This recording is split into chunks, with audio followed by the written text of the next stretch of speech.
Hey everybody, coming to you from the, well, we thought it was quieter than the house where Tammy's cooking dinner, but maybe not so with all the rain and the rest of it out here. But coming to you from the shores of Lake Erie with another installment in our series here of videos. And today, again, I think like the last time, I'm a little bit driven and inspired to talk about some things that we're going to try to keep from trickling into Angry Dad. Had some folks come and suggest that they were ready to make some donations to help Talia produce Angry Dad. We appreciate that. We haven't gotten it going yet, as we haven't quite figured that out. Not that we expect anybody to make any contributions to that.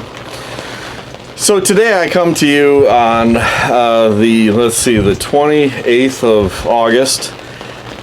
We've finished our conventions, and we've been kind of going through this stuff, and I still find that folks in America are so bent on choosing sides. People are fighting for sides as opposed to ideas, and I have come out of this concept, looking at the concept, come out of this time looking at the concept of freedom, and wondering why we don't hear more about that today. I think when you look back at our founding as a country, our founders believed that freedom was God-given, that it was intrinsically put into us that we would be free people. I spent some time looking at that and reading back through it. There's a fellow by the name of John Locke, who was a 17th century British, English, however that worked back then, philosopher. I think he might have been a physician too, who really wrote a lot on freedom. The concept was very intriguing to him. Locke believed that absolute freedom was given to us by our Creator. It's part of a religion almost, I guess you could say. That God gives us this absolute freedom to determine who we would be, what we would do, how we would handle what belongs to us, how we would dispense with it to other people, and that we were in complete control of our own lives and our own destinies, with a caveat, and the caveat was kind of big. Locke understood that in perfect or complete freedom and absolute freedom, there would always be that problem that somebody that had also attained absolute freedom or was given it by God would abuse it.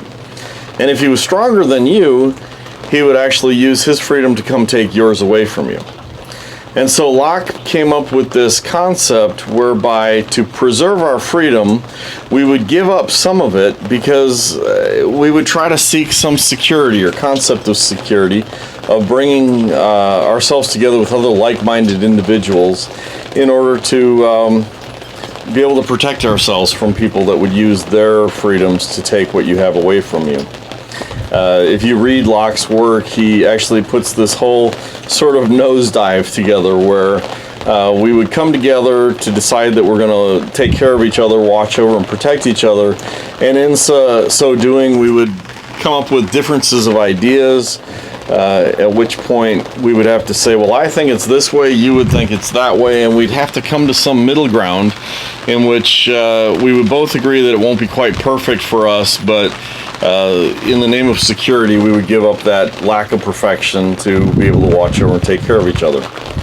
Locke clearly influenced our founders as they put this idea together. And by the way, I don't want to intend that our founding as a country was perfect, because obviously there were sectors of society that were somehow left out.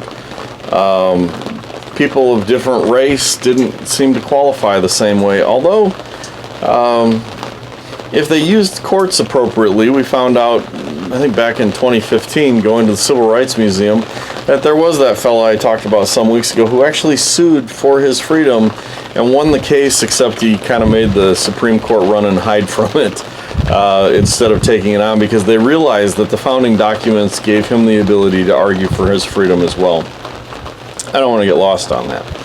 Locke's concept was so clean on this that he almost talks himself out of the idea of freedom based on this community that takes away freedom ultimately. That just got me to thinking. I listen to all these people arguing on behalf of politicians today, and nobody's really arguing about freedom, that God-given right that seems to be such an intrinsic part of what we are.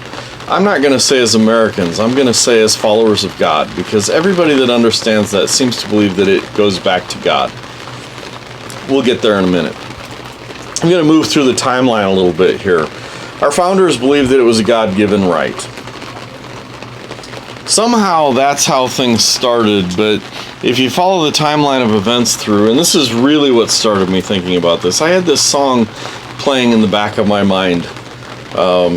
Some of you would know it from, I think in 1973, the Eagles recorded a song called Desperado, and in it they have a line. The line goes like this. It says, "Freedom, oh freedom, that's just some people talking.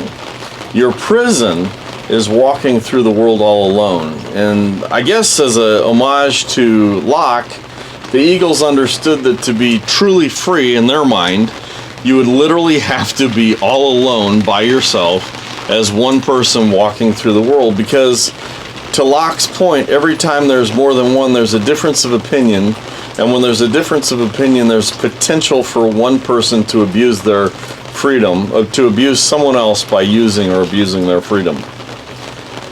73, I'm not going to go into this too deep, but if you took the age that the Eagles were when that was recorded and you fast forwarded to today, you'd find out that those people recording that song are about the same age today as our leaders and big muckety-muck politicians were. In other words, people that saw freedom as sort of an unattainable thing unless you walked alone.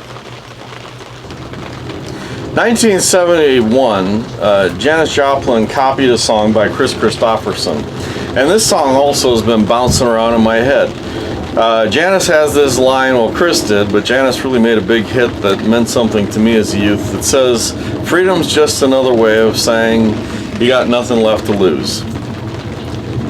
Nothing left to lose means you've lost or given up everything. Incidentally, Janis's recording released on January 11, 1971, which was 4 months after she died. Nothing left to lose. Again, thinking our world leaders now are about the age these people were when these kind of ideas were going around. Nothing left to lose. Walking alone, these ideas on freedom, that's how it goes. It's pretty sobering when you think about it. Is that really what freedom is? Walking alone so no one has any input in your life and that makes you free?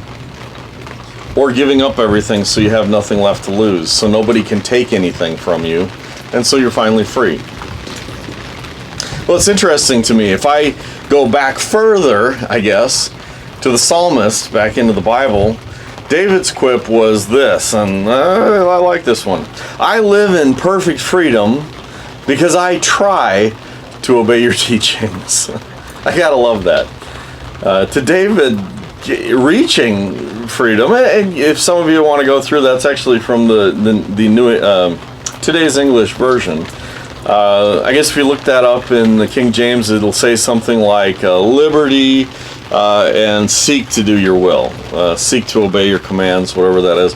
I've talked to a lot of you about that concept of obey being shema, meaning understanding, listening, figuring out that it's right what you're telling me, and now doing it because I agree with that concept. Put it that way. Freedom, true, absolute, or in David's concept, perfect freedom. I live in perfect freedom because I try to understand what you're asking from me.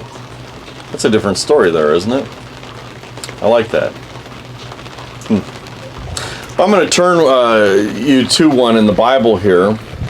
And this concept goes something like this.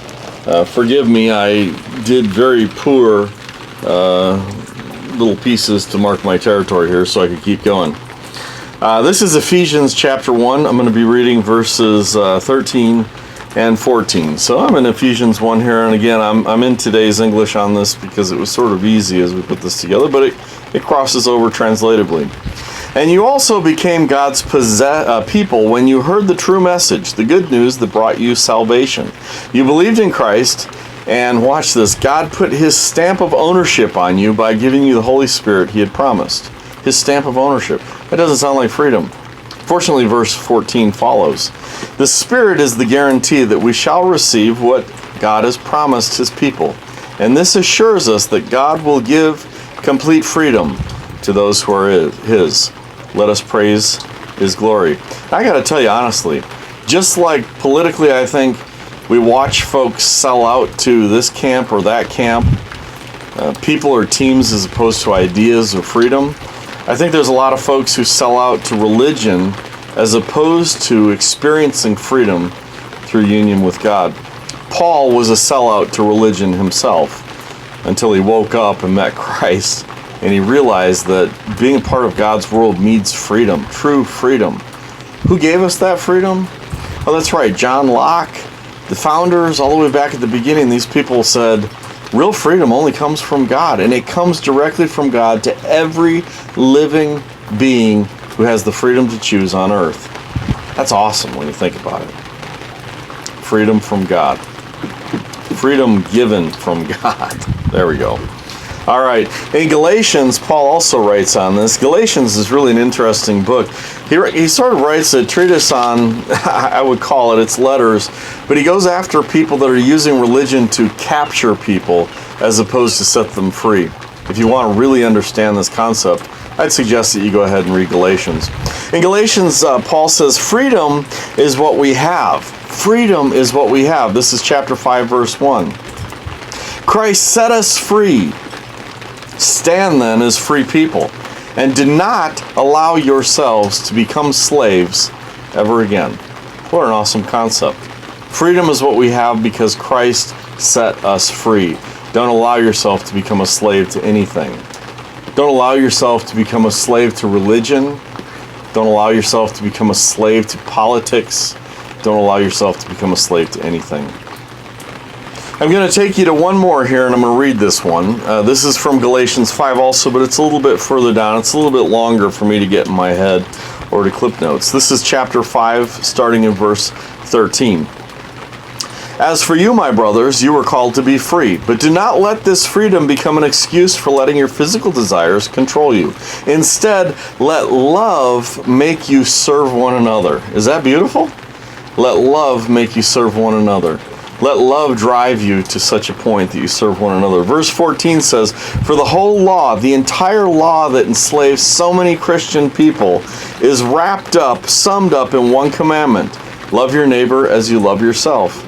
But if you act like wild animals, hurting and harming each other, then watch out, or you will completely destroy one another. I'm going to end this there because as I watch what's happening in the world today, as I watch how we pick political teams and proceed to abuse one another for not thinking exactly the same way, it drives my mind back through all these years, all the way back to the founders, all the way back to John Locke, all the way back through the years, and recognizing that where people have gone wrong on this is when Locke decided that the only way you could be truly free is to stand alone, because once you come together with others in seeking protection, you have to give up your freedoms. The founders who put this together imperfectly, allowing some to be enslaved. To our early 1970s musicians who said, yeah, freedom is great, right? But that's just some people's talk. Freedom is walking alone, and walking alone is a prison. Or Janis Joplin, whose words were recorded and released after her death, when her life just didn't see value, and she died of an overdose alone, where she said, freedom's just another way of saying nothing left to lose. How sad is that, really? God's way is teaching us that freedom comes when we give ourselves over to Him, and we find ourselves so in love with the world that we're not contained by those things anymore. Nothing owns us except God. And God is the one who sets us free. If you're going to give yourselves, if you're going to glory in anything, glory only in the cross. Give yourself only to God, because He's the only one that will turn right back around and set you free, because that's what He created you for. Thank you all. Have a great weekend. We love you. We'll see you soon. Bye-bye.